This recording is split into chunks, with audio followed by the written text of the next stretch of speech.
नवाज शरीफ को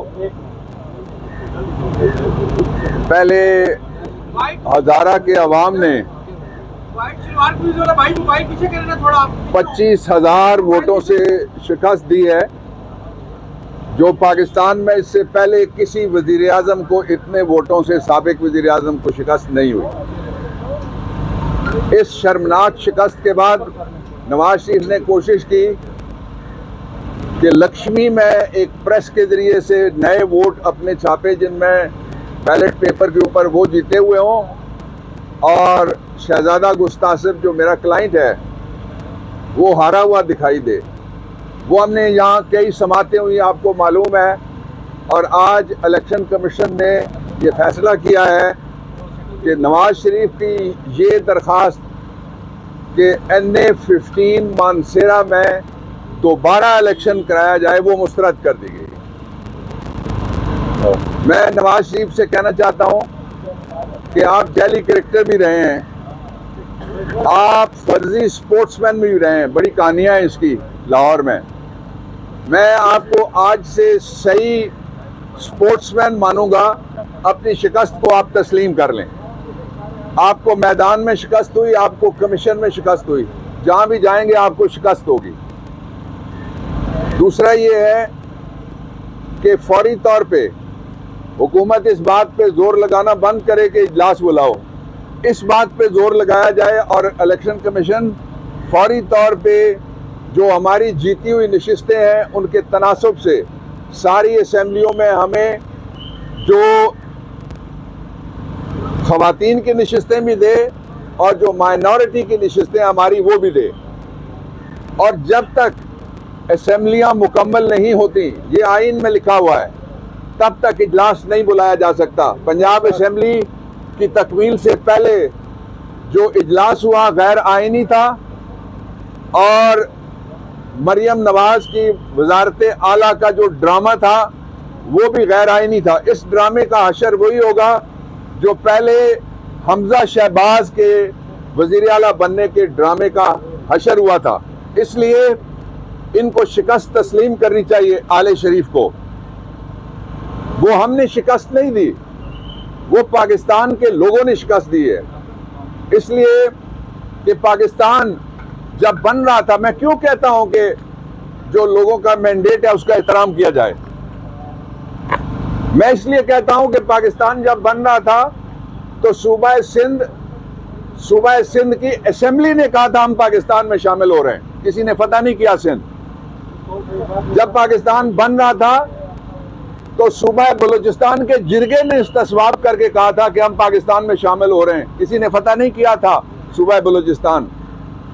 और जब पाकिस्तान बन रहा था तो मौजूदा जो जोग्राफिया है हमारा, कायद-ए-आज़म के पाकिस्तान वाला जो बदकिस्मती से नहीं रहा, हमने नताइज नहीं माने, लेकिन मौजूदा जोग्राफिया का जो तीसरा यूनिट है NWFP, उस वक्त जो सन 1900 में गोरों ने बनाया था सूबा, उसके अंदर रेफरेंडम हुआ। रेफरेंडम में एक तरफ महात्मा गांधी और दूसरी तरफ कायद-ए-आज़म थे। कायद-ए-आज़म ने रेफरेंडम जीता और सूबा सरहद के उस वक्त और आज KP के लोगों ने ये फैसला किया कि वो पाकिस्तान में शामिल होंगे।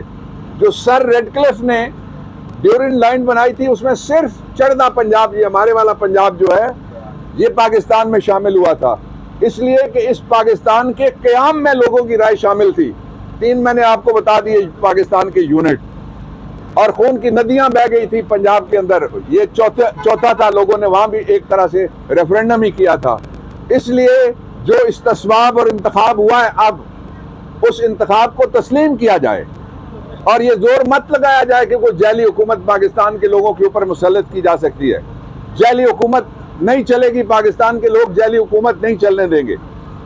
जिस तरह से 9 फरवरी का इलेक्शन हम नहीं मानते, हम 8 फरवरी का इलेक्शन मानते। मैंने इलेक्शन कमीशन को भी कहा, मैंने कहा आपको ख्याल करना चाहिए, आप अपना दिया हुआ जो रिजल्ट है 8 फरवरी का रात 12 बजे तक जो आता रहा है उस पर खड़े रहें। आप मत किसी से मुतासिर हों, आप मत किसी से, जो आपका ओथ है उसमें लिखा हुआ है कि विदाउट शेड्यूल 3 उठा के पढ़ लें। आईनी जो हल्फ है इदारों के लिए बना हुआ है उसमें ये इदारा भी शामिल है जिसके सामने आप खड़े हैं और मैं बात कर रहा हूँ आपसे, कि विदाउट फियर एंड फेवर में चलूंगा, ना मैं किसी से खौफ जताऊंगा, ना मैं किसी को फेवर करूंगा।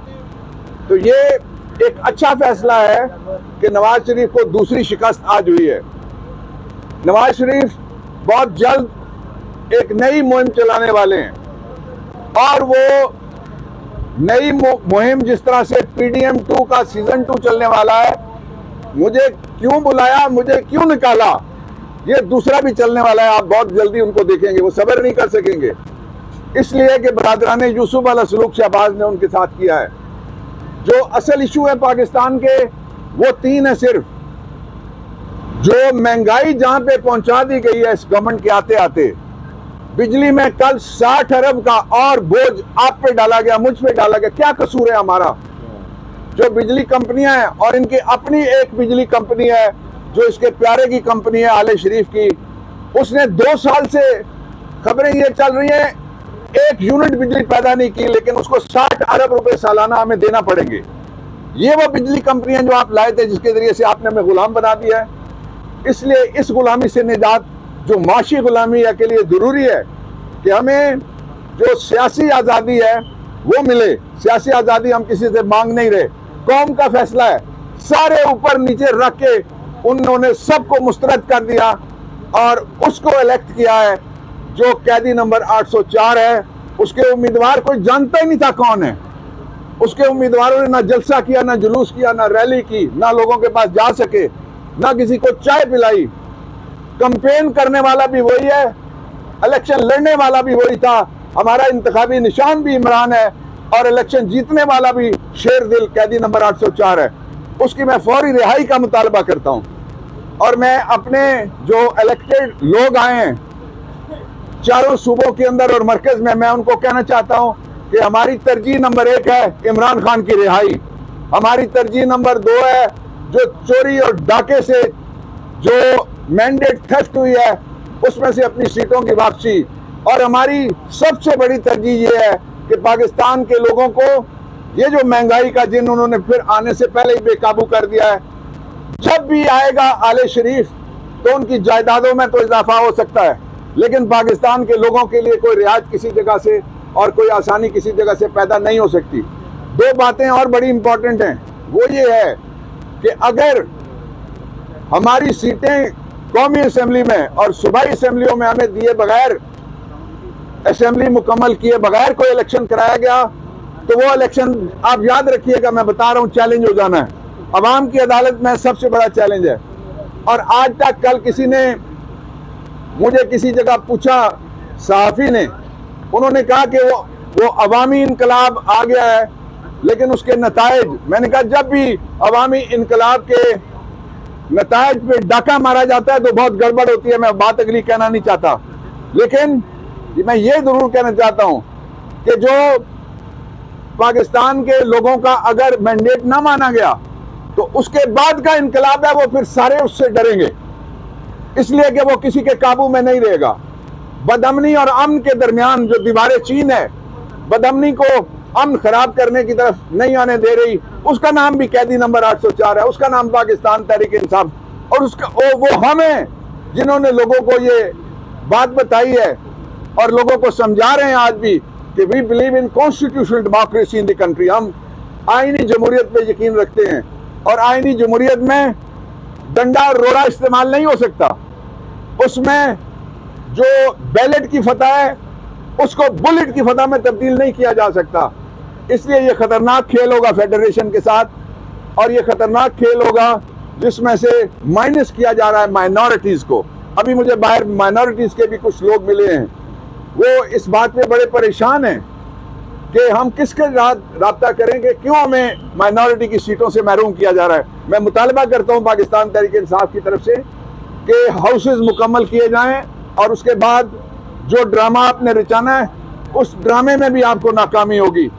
जब तक इमरान खान जो इस वक्त पाकिस्तान की, मैं फिर मुतालबा करता हूँ, कल भी मैंने कहा था किसी जगह कि इलेक्शन कमीशन फौरी तौर पे कौम को बताए कि किस पार्टी को कितनी वोटें पड़ी हैं। जिसको पूरे पाकिस्तान से 15 सीटें एक्चुअली नहीं मिली, आले शरीफ वो वजीर आजम बनेगा, 54 सीटों वाले के पास प्रेसिडेंट हाउस चला जाएगा और जिनके पास कुछ भी नहीं है वो सारे इक़्तिदार और इख्तियार के सोतों पे बैठ जाएंगे। ये पाकिस्तान की आवाम की मैंडेट की नहीं, इज्तिमाई शऊर की तौहीन है। और ये पाकिस्तान की तारीख की सबसे बड़ी शरपसंदी है। बाकी शरपसंदी किसी ने किसी जगह नारा मार दिया, वो इतनी खतरनाक नहीं होती मुआशरे के लिए और मुल्क के लिए और पाकिस्तान के मुस्तकबिल की, जितनी किसी ने आके किसी जगह छापा मारा, किसी ने आके किसी जगह शबखून मारा और मैंडेट चुरा लिया गया। उसके नताइज हम पहले भोग चुके हैं, इसलिए उनको दोहराने की जरूरत नहीं है। तारीख से सबक सीखना चाहिए। और मैं